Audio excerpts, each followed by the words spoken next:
Don't call us Who's down got first. Okay. Go ahead. Well, I'm sure we all have plenty. The other night after the game, you said something about perhaps tweaking some things offensively, maybe even with respect to personnel. So Yeah. the last few days, how have you looked at that, and what can you tell us about any potential decisions maybe you've made? I'm continuing to look at that, not just on the offensive end, but defensively, doing some different things to put us in a better position to get steals and deflections, to get stops, offensively, to get better shots, to get shots and more shots to the guys that we want them to shoot, and to have combinations out there, trying combinations out there that might work better when teams are really packing the paint against us and making it very difficult for us to, whether it's to feed the post or to penetrate and be able to get to the basket. And so those are things that I talked about before, that I've thought about and practiced this week, and we'll practice more of that today and tomorrow, and we'll see that on Sunday. See that Sunday against NC State. Staying on that, what is the challenge in finding the balance between getting maybe a little bit more scoring, or to allow you to do what you're trying to do offensively without losing anything defensively? Well, I think it comes from two different directions. You know, it's also, you have to look at individual matchups as well. I just remember early in my career in the NBA, I mean, I could shoot the ball, but, you know, the first couple of years, you know, at times they were reluctant to put me in a game because I'd give up a bucket. And so I had to get to a point where I could guard my position, and so that when I was out there on the floor, I can be a positive impact on both ends. And so those are things that we look at, those are things that we talk about, and in terms of matchups, making sure that we're efficient on the offensive end and put us in a position that we can get the shots that we want, but also on the defensive end that we've got the matchups that we want, that we can get stops. Because I always believe with this group, and not just with this group, and just moving forward, it all starts with defense. And I just feel like when we're good on the defensive end and we allow one shot every possession and we get the rebound, that allows us to get out in transition. I just think our offense is so much better when we're more efficient and locked in defensively. What ways, Hubert, do you feel like State is different than the first time you met them? Well, they're a really good basketball team. I mean, they can just really score from a number of different positions, and their ability to consistently, on every possession, be able to score in the post and on the perimeter is very difficult to play against. I think they're really good defensively, the way that they pressure, the way that they make you extend your offense and make you run your offense further out than you do in shoot around. And they're just a really good basketball team. And they've got some guys that are healthy now that bring to the table something a little bit different, especially from the power forward position, from the standpoint that being able to shoot the ball from the outside, be able to handle the ball, be able to make plays on the perimeter. And so that just adds to their strength on the offensive end and their ability to be able to score in many different ways. Hubert, you with NC State, and you guys have Virginia and Duke coming up over the rest of the regular season too, but teams that you'll have played a second time. Yeah. Does anything change about the preparation process the second time? How much does that first matchup go into the second one, just sort of generally your philosophy?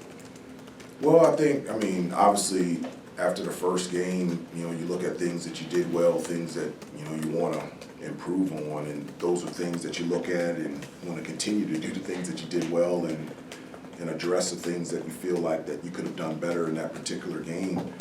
But also, they make adjustments as well. Win or lose, everybody makes adjustments. And so I would say there's adjustments that go in before the second game, but there's also adjustments during that second game that, and those are things that you practice. Those are things that you talk to the team about in preparation that, if things are successful or don't go well this way, then we can automatically turn to this. And so in preparation for state, we've looked at that game, and because of some of their players are now healthy, it has changed their team. But there are also similarities. They can score, they can defend, they put pressure on you, and they're really talented. And so we knew that the first time, and we know that the second time as well.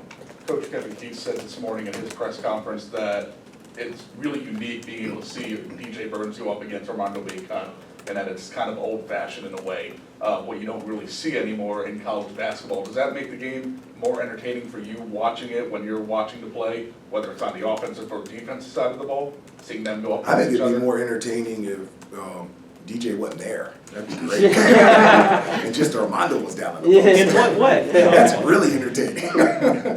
No, DJ's he's one of the most gifted bigs in terms of his touch, being able to score with contact, his passing ability. He just puts you in a pinch because it's very difficult to guard him one-on-one. He does a good job of drawing fouls. He can get his position and hold it. And if you double team, he's a really good passer. And so it's fun to watch those two compete. It was really fun to watch them compete in the first game, and two really good players that have a skill set which is interesting, not the norm anymore. And but they're two unbelievable players, and it will be fun to watch them compete on Sunday afternoon. Hubert, in that first NC State game, the guys shot 36 of 39 from the free throw line, but since then it's been under 60% of the game since then. Have you noticed anything mechanical with the guys' free throw motions that you've been able to, talk to them about? No, I don't think it's anything mechanical. We just haven't shot the ball as well from the free throw line. I think we're a really good free throw shooting team. I don't think we're a 36 for 39 type of team, as well as, we're not making 15 threes like we did against Clemson. But you're right, statistically, since that time, we haven't shot percentage-wise from the free throw line like we have in the past. But it's something that we work on and something that we feel confident about. And we also feel like it's an important part of our offense, is our ability to attack the basket through post, penetration, and offensive rebounds, so that we can score, we can get to the free throw line. So it's a huge part of our game, and when we're getting to the free throw line and we're making our free throws, that's really good news for us. Hubert, in regard to possibly tweaking some things personnel-wise, making some changes, is this, as a coach, do you talk to these guys before or after practice like, all right, look, this is why we're trying to do this, or does practice just explain it? You see what I'm saying? Like, do you have to talk your way through it, I guess? It's not talk my way through it. I talk to the guys all the time. I'm in constant communication to them, and it's a conversation. I'm in communication with them on what I see, what I feel, what I'm looking at, and I love getting their perspective on things, on not just on what I have said and what I see and what I think. I want to hear what they think, Right, and what they see. And so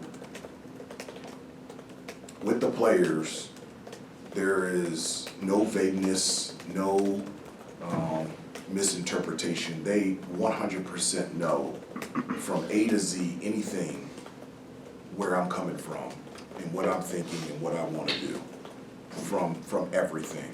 That's just the way that I communicate. I'm straightforward and direct, and that's the way that I've communicated with the players since I've been a coach.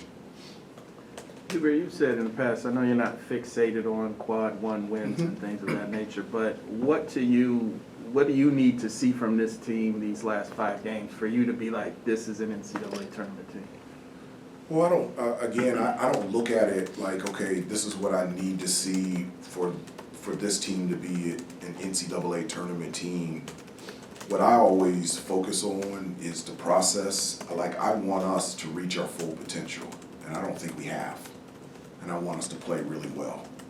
And I feel like this season has been inconsistent from the standpoint of, I feel like, you know, we take a couple steps forward and then we take a step back. And so that's what my focus is on, because I feel like if this team continues to improve and this team plays up to its potential, I don't have to answer that question. I think it'll take care of itself. And so that's just always been my perspective, as a player, as a coach, as opposed to looking at where you want to go. What do you have to do in order to put yourself in a position to get there? That's where my focus has always been on, and that's just the kind of communication I have with the guys. In your first answer, you mentioned getting more room for Armando, making it easy for him to catch passes down there. What kind of tweaks can make that happen? Like, put more shooters out there, put more shooters who make shots? How do you see that? There's a number of things out there. Different play sets, different positions or areas on the floor to be able to get him the ball, emphasize where he has gotten the ball consistently really well, to be able to reinforce that even more so, particularly in transition. All of the above, it really is, and Armando's,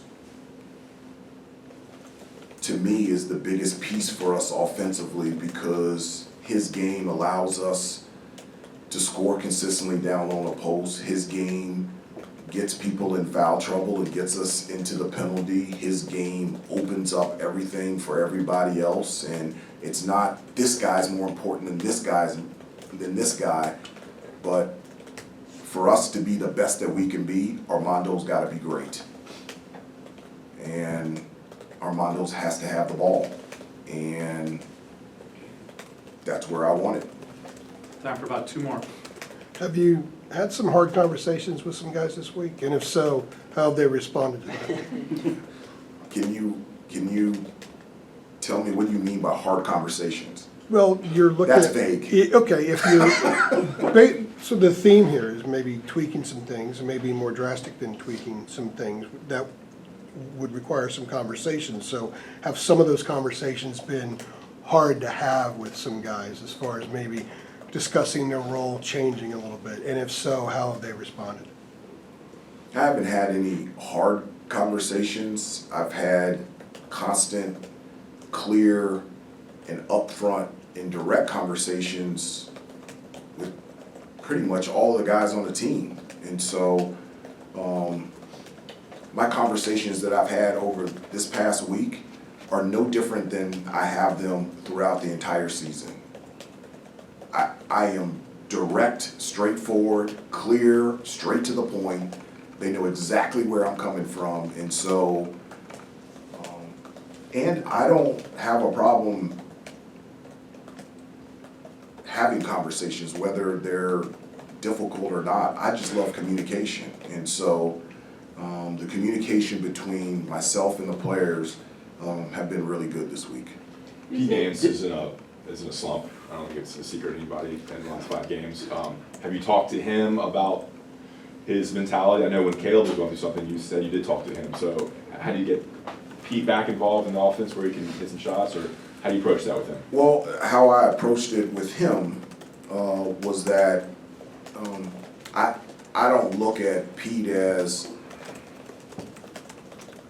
the percentages in terms of you shooting the basketball are not very good. I think what Pete has in his bag and what he brings to the table and what he can bring to the table, shooting the basketball from outside is one of many things. I just look at him that way. That's the way that I've always perceived and looked at Pete. I think he can be an unbelievable defender. He's a guy that can guard guards out on the perimeter as well. He can guard in a post. He can block shots. He can rebound. He can run the floor. He can score around the basket. He has the ability to shoot the ball from the outside. He can get offensive rebounds. He can dive on the floor. He can drive and make plays. He's an excellent screener and passer. That's what we need from him. So it's not, we need you to hit a shot. I want Pete to be the best that he can be because I believe that that's what he can do. That's how I look at him. That's how I perceive him. And number two is our team needs that. Last Can I one, follow- because Caleb's right.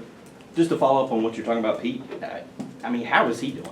Like, is he mentally okay or is he down on himself? He seems to be very in tune to, trying to fit in with the team, as you've said before. Like, is he doing all right? He wants, that would be a question to ask him, but I know that he wants to play his best and he wants to win.